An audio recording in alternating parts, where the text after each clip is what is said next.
Former Democratic Congressman and now candidate for U.S. Senate, Colin Allred. Thank you so much and welcome back to Eye on Politics. Yeah, thanks for having me. You bet. Before we talk about the campaign, I have to ask you about what everybody's talking about in the political assassination of Charlie Kirk. Your thoughts? Yeah, I think as a father and a husband, my heart is broken for his family. And I think as a leader, I feel incredibly strongly that we have to have universal condemnation, but also pulling back from sort of this brink that I think we've walked up to in terms of political violence in this country. We've seen attempted kidnappings, we've seen other assassinations, we've seen assaults across the political spectrum in the last couple of years. And this is a cancer at the heart of our democracy. And I think it's an attack on the entire democracy. When you can't go out and have a conversation with college kids on a campus and talk about your ideas without being afraid of some madman with a gun shooting you, then we all lose something. And so I think we have to have not only universal condemnation, which I'm glad we've seen, but then also a commitment from there to try and use this as a moment, an inflection point to pull back from this brink. I was just going to ask you because, you know, the solution is what? I mean, it has to come from not just leaders, but from all of us. Yeah, I think that's exactly right. I think we all have a role to play. When you're online, when you're having discussions, when you're talking about politics or policy, to remember that we're all actually, in the end, on the same side. We're all Americans. As John Lewis used to tell us, we're all in the same boat now, right? And that we all have humanity, that we all are God's children, that we're all deserving of the ability to speak our minds in a free society, and to do that free of fear that somebody is going to take objection to that and do something unspeakable. And so certainly on leaders, and I think leaders have an important role to play in that. As you know, I think I'm always trying to be somebody who keeps it on the issues. I'm not someone who tries to take it to a place where I think it's dangerous in the public space. But I think we all have a role to play in that in our own lives as well. So let's talk about the campaign. This week we saw the Democratic primary for U.S. Senate, which you're in, expand with the entrance of James Talarico, state representative out of Austin. How concerned are you? I mean, he got a lot of attention, there's a lot of buzz. How concerned are you about that, given that you're busy, working the last couple of months doing your own campaign? Yeah. Well, listen, I welcome anybody into the race, and I think it's important that we have some of these discussions. And listen, I'm confident in what I want to say, who I am, and what I bring to the table. And I know that folks who look like me and who come from where I come from often don't really even make it this far. And so I have a story to tell that I think is about who we are as a state, but also specifically what I think we have to do a better job on, which is speaking directly to working people about what's going on in their lives and how we can make their lives better. That's my story as well, because I was raised by a single mother here in Dallas, who was a public school teacher. We struggled growing up.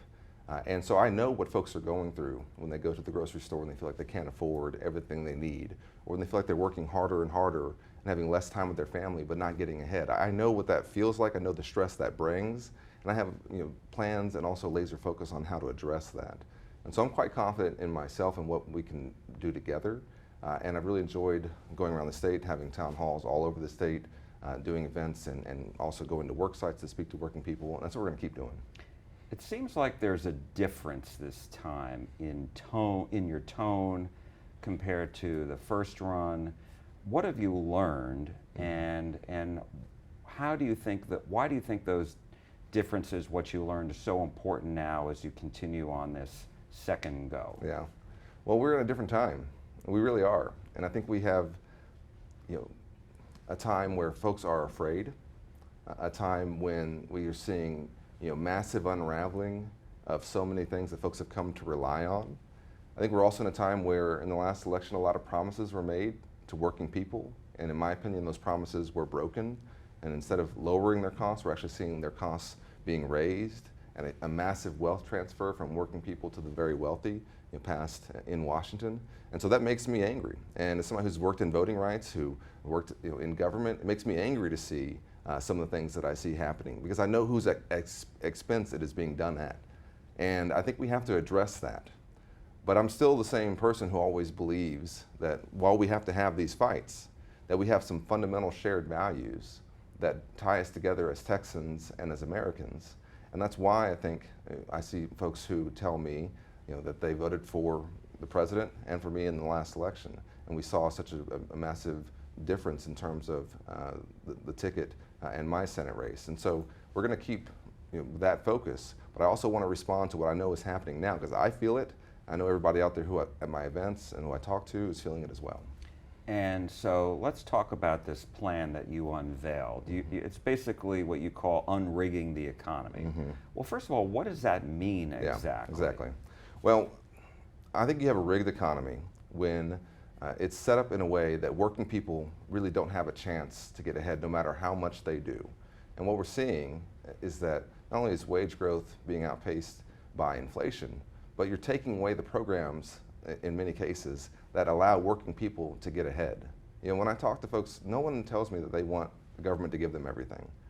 What they do consistently, I think, want, though, is a shift in priorities so that if they do the right things, that if they work hard, if they play by the rules, that they should be able to get ahead. That's the American dream. That's the dream that I've been able to live, playing in the NFL and becoming a lawyer and serving in Congress, coming from the background I came from.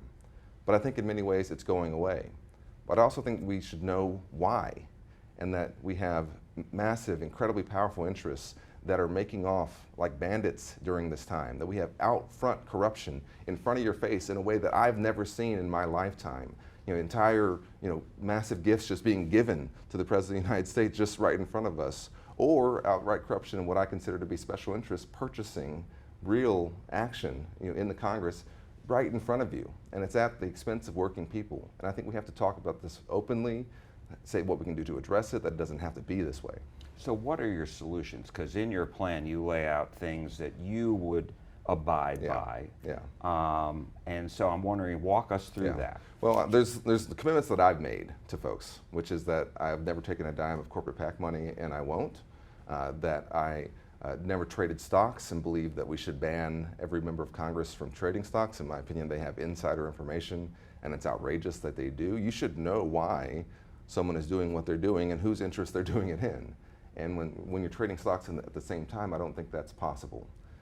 But I also think we have to look at some of the things that are broken in the Congress that have led it to be, I think, really the least productive and the least responsive to the American people that we've seen in modern history, including gerrymandering. We've seen that here in Texas with this stealing, really, of seats here, just blatantly saying, we're just going to do it, you can't stop us.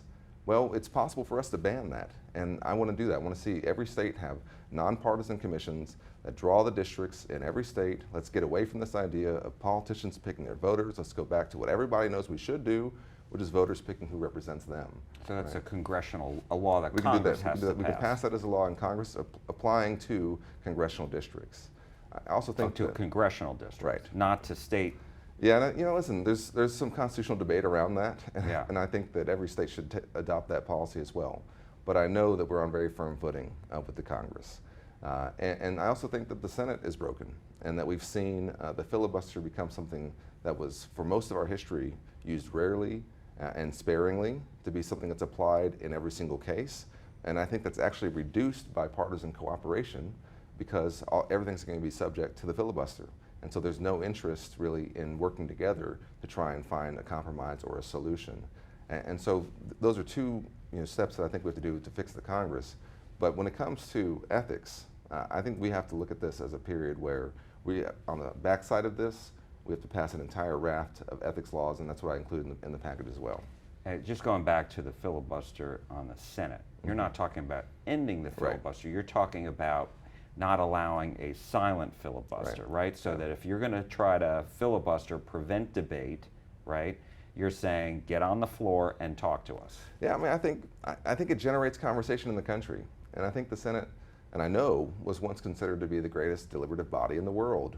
And Senate debates, there are books written about Henry Clay and some of the debates that they had over, especially leading into the Civil War, about some of the efforts to prevent that and hold that off. That's a period known as kind of the golden age of the Senate. We're so far from that, it's unbelievable. And so now, if you want to object to something, you just have to say so, and then it immediately is subjected to this 60-vote threshold. And I think what we have to get back to, though, is talking about these things. If you object, why do you object? Tell us.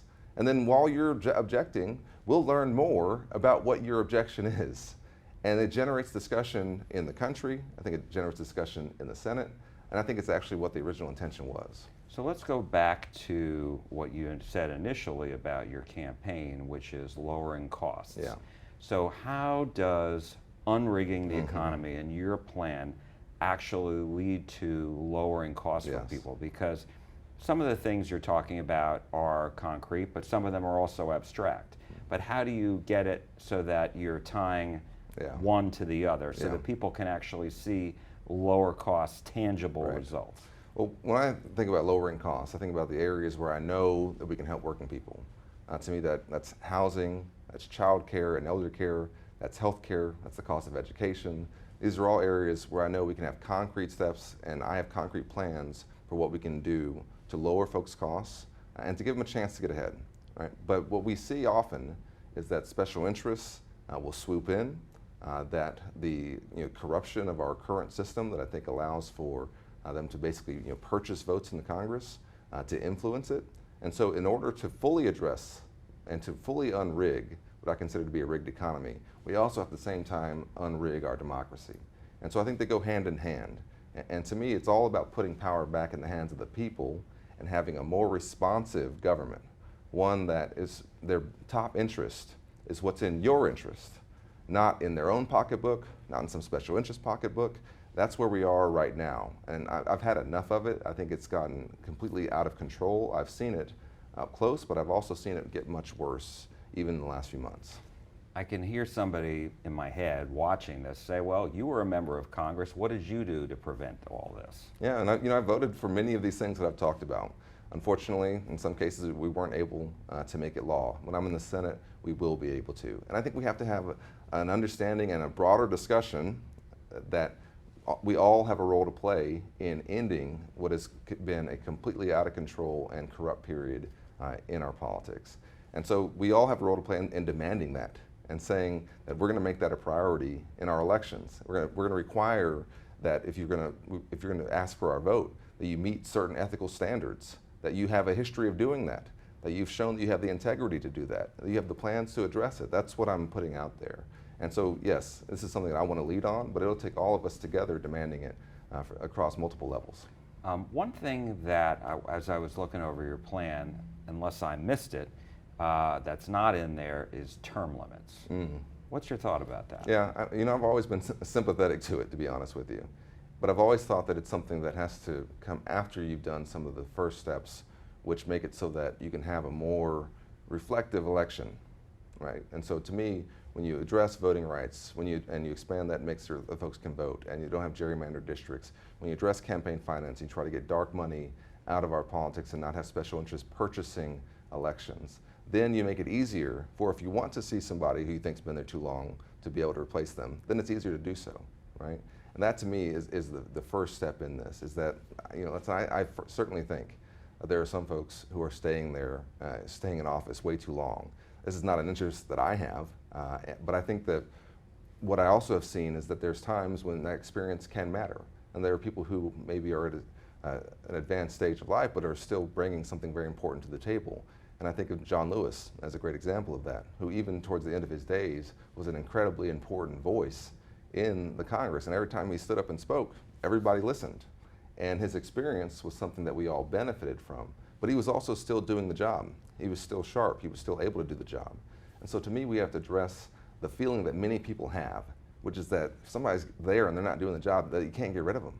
That that it's just basically set that because they have the special interest may back them, or that the process is so broken that there's no accountability. That's what I think we have to address first. But you're saying you think if you deal with the issues that you've outlined, that problem may work out itself. It may. And listen, we have to keep trying. We have to keep working. I mean, I think we've ended up in a position now that is not what I think the original intention of the founders was. I don't think that they expected folks to be serving 30, 40 years in office, as I've seen from John Cornyn. I think they expected to have fresher ideas and new folks coming along, bringing in new ideas and new energy, and bringing in also current experiences. I've got a 4- and 6-year-old at home. So when we talk about childcare or early childhood education or leave for families. This is something I'm living right now, and so I can apply that experience. I don't have to think 30 or 40 years back into my life history to do that. And I think that's an important perspective to have. I wanted to ask you a couple other questions, and that is, the first one is just about the Democratic primary. Why do you think you are the right candidate for this job, to take on one of the Republicans who's going to become the nominee? Yeah, well, I mean, in many cases, it comes down to, number one, are you prepared? Do you have a history? Have you shown the integrity? Do you have the experience? And do we know that you can actually get across the line?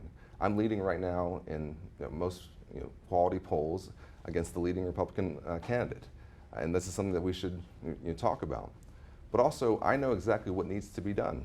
I know what we need to do once we get past the election to unrig this rigged system. And I've shown through my previous service the integrity that you don't have to wonder whether or not I mean it, because it's not that I'm just promising it, I've shown that. And I'm also battle tested. And let's be clear. As you know, Jack, you've covered my congressional races here for years. I've been through a lot of tough elections. My life is out there, my positions are out there, people know who I am, and I think they know that they can trust me. This is something that we've developed over time, but also through these tough fights. And I think that gives me the ability now to go forward and present some new, bold ideas about what we have to do to fix what I think is one of the darkest periods that we've ever been in. In our modern history, to me, this is one of the darkest periods that we've been in. And it's not going to get fixed by folks who are not ready for that challenge. So if you are to win the Democratic primary, obviously there's been a lot of chatter out there about the Republicans, about incumbent Senator Cornyn, and then Attorney General Ken Paxton, who's challenging him. He's ahead of the polls. And I know you've criticized both of them for being corrupt, but I do remember from the last go-around, you often, when you were criticizing Senator Cruz, you were often showing that, well, Senator Cornyn voted for whatever it was that you agreed with. And so talk to me about that, because now, you may be running against him. Yeah. I've been very disappointed in Senator Cornyn. I think that after his decades of being in office, that if you can't stand on your own record and run on that record, then I don't really understand why you're running for re-election. I see somebody who has made themselves into basically what I consider to be kind of a bootlicker, where the only thing he's putting forward as his rationale for why folks should give him 6 more years in the United States Senate, after all the years he's already had, is that he'll be the #1 follower. I just don't think that's very Texan. I don't think that's who we are. I mean, I'm a 4th-generation Texan. My entire life, we've looked to people who will be independent leaders and who will put us first, and who we can say, we know that whatever their affiliation is, they're a Texan first. I don't see that at all, and I don't see it certainly from Ken Paxton either. I think there's a fundamental weakness there. There's a lack of a spine. There's a lack of an ability to stand up to your own party. I've certainly shown that, and I'll continue to show that. But I think that whether something's changed or whether it's just the political calculus, the John Cornyn that I see now is somebody who's not deserving of 6 more years in the United States Senate. Former Congressman Colin Allred, thank you so much. All right, thanks, Jack. We appreciate it. Yeah.